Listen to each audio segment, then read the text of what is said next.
Bismillahirrahmanirrahim. Assalamualaikum warahmatullahi wabarakatuh. Kita berjumpa kembali dalam pembelajaran kisah keteladanan Nabi Musa alaihi salam di kelas 4 semester 1. Bertahun-tahun setelah keluarga Nabi Yusuf alaihissalam menetap di Mesir, keturunan Bani Israel semakin berkembang. Bani Israel tinggal di Mesir di bawah kekuasaan Raja Fir'aun yang dikenal sebagai raja yang zalim. Dia sangat sombong, bahkan Raja Fir'aun mengaku dirinya sebagai Tuhan. Fir'aun menyiksa orang-orang yang tidak mau tunduk kepadanya. Pada suatu malam, Fir'aun bermimpi bahwa negeri Mesir terbakar habis rata. Rakyatnya banyak yang tewas.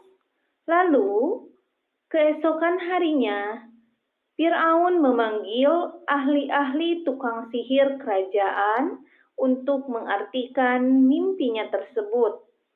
Dan mereka, para tukang sihir, mengabarkan kepada Fir'aun bahwa tahun itu akan lahir seorang bayi laki-laki dari golongan Bani Israel yang nantinya akan meruntuhkan kerajaan Fir'aun.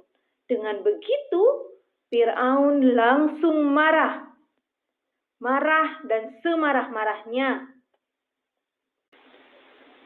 Lalu, di sisi lain, di sebuah keluarga Bani Israel, hiduplah seorang ibu yang bernama Yukabad yang baru saja melahirkan bayi laki-laki yang tampan.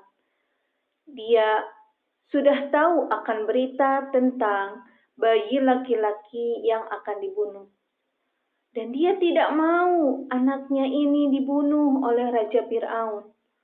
Sehingga Yukabad memohon pertolongan hanya kepada Allah untuk menyelamatkan anaknya tersebut.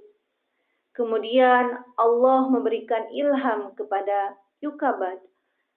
Putranya diberi nama Nabi Musa atau Musa kecil. Yukabad diperintahkan oleh Allah untuk dimasukkan bayinya tersebut ke dalam sebuah keranjang. Dan diperintahkan pula di malam hari Yukabad harus menghanyutkan keranjang tersebut ke dalam sungai Nil. Lalu, keesokan harinya, istri Fir'aun yang bernama Asia telah menemukan keranjang tersebut dan membawanya ke istana. Seraya, Siti Asia meminta izin kepada Fir'aun untuk merawat bayi tersebut. Asia berkata, "Jangan bunuh anak ini, suamiku. Aku sangat sayang kepadanya." Saat itulah Musa tinggal di istana dan tumbuh menjadi pemuda yang gagah perkasa selayaknya anak seorang raja. Nabi Musa alaihissalam suka menolong. Suatu ketika, seorang laki-laki bergegas datang kepada Nabi Musa alaihissalam. Beliau berkata, "Hei Musa, sesungguhnya pembesar sedang berunding untuk membunuhmu. Maka keluarlah dari kota ini. Itulah nasihatku kepadamu, Musa." Lalu Musa mengikuti nasihat orang itu. Maka Nabi Musa keluar dengan perasaan khawatir seraya berdoa kepada Allah. Sesampainya di negeri Madian, ia menjumpai sekumpulan orang yang sedang memberikan minum kepada ternak mereka. Di antara mereka Ada dua orang gadis yang sedang menambatkan ternaknya. Lalu Nabi Musa menyapa, "Mengapa tidak ikut bersama mereka mengambil air?" Kedua gadis itu menjawab, "Kami tidak dapat mengambil air, kecuali sesudah orang-orang itu telah selesai mengambilnya. Dan karena kami juga tidak kuat berebut dan berdesak-desakan dengan orang banyak itu. Bapak kami sudah tua, karena itu pula tidak sanggup datang kemari untuk mengambil air." Seketika itu juga Nabi Musa menolong kedua gadis itu untuk mengambilkan air untuk mereka. Lalu salah seorang dari gadis itu berkata, "Hei ayahku, ambillah dia, Musa, sebagai orang yang bekerja kepada kita. Kelihatannya ia orang yang kuat dan dapat dipercaya." Si ayah lalu mengabulkan permintaan putrinya tersebut. Ternyata ayah dari kedua wanita itu adalah seorang nabi, yaitu Nabi Syuaib. Disinilah perjumpaan antara Nabi Syuaib dengan Nabi Musa alaihissalam. Pada akhirnya, Nabi Syuaib menikahkan salah satu putrinya dengan Nabi Musa alaihissalam dan meminta mas kawin berupa Nabi Musa harus bekerja selama 10 tahun kepada Nabi Syuaib, dan Nabi Musa pun menyetujui syarat tersebut. Nabi Musa alaihissalam menghadapi Fir'aun. Nabi Musa telah diberi Tuhan sebuah mukjizat, yaitu tongkat yang dapat dijadikan ular. Tangan Nabi Musa dapat mengeluarkan cahaya dan menjadi pelindung baginya dari ketakutan. Kedua mukjizat inilah yang dijadikan Nabi Musa untuk melawan Fir'aun bersama tukang sihir. Kedatangan Nabi Musa alaihissalam di Mesir membuat Fir'aun marah dan menuduhnya Musa. Pada akhirnya Nabi Musa alaihissalam meladeni semua kaum dan Raja Fir'aun. Beliau berkata, "Kalau begitu, kumpulkanlah semua tukang sihirmu. Datanglah beramai-ramai. Kita berjumpa di suatu tempat," kata Nabi Musa kepada Raja Fir'aun. Di hari perjumpaan itu, tukang sihir Fir'aun berkata, "Hei Musa, lemparkanlah tongkatmu lebih dulu, atau kami yang akan memulainya lebih dulu?" Sahut Musa alaihissalam, "Kamulah lebih dahulu." Lalu tukang sihir Fir'aun melemparkan tali-tali dan tongkat-tongkat yang kemudian berubah menjadi ular yang menjalar-jalar mengelilingi Nabi Musa alaihissalam. Di saat demikian, Allah berfirman kepada Nabi Musa untuk memukulkan tongkatnya, dan Nabi Musa kemudian mengikuti perintah Allah.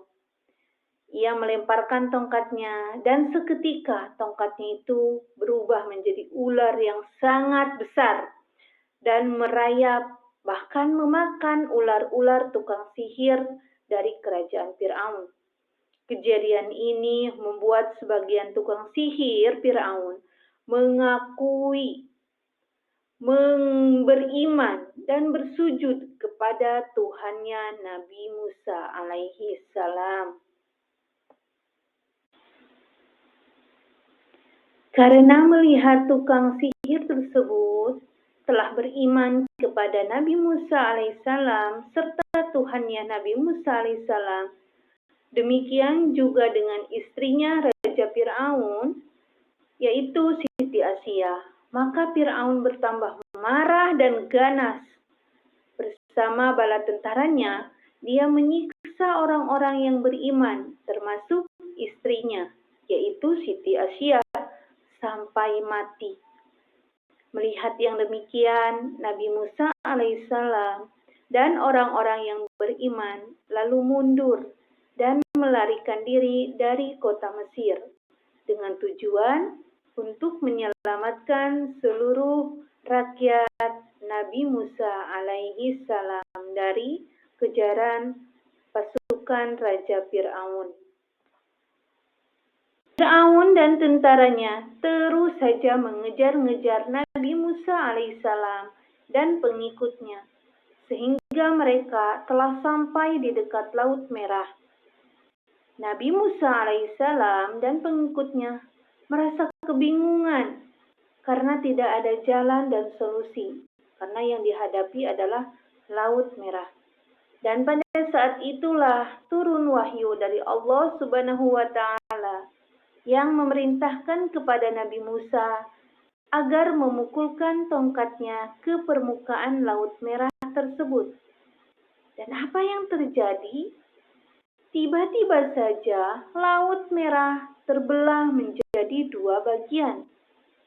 Dihadapkannya ada jalan yang panjang, telah terlentang di hadapan mereka sehingga mereka dapat melewati jalanan tersebut dan dapat menyelamatkan diri dari kejaran Raja Fir'aun bersama tentaranya.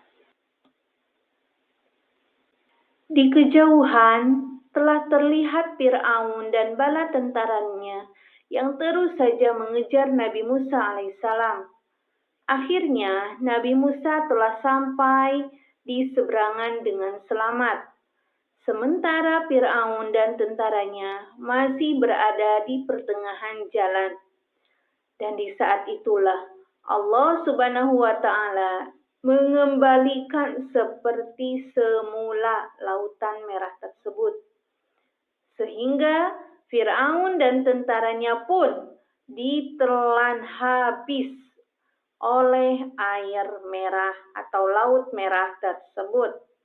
Demikianlah pembalasan dari Allah Subhanahu wa Ta'ala terhadap orang yang durhaka dan yang menentang wahyu perintah dari Allah Subhanahu wa Ta'ala. Semoga kisah ini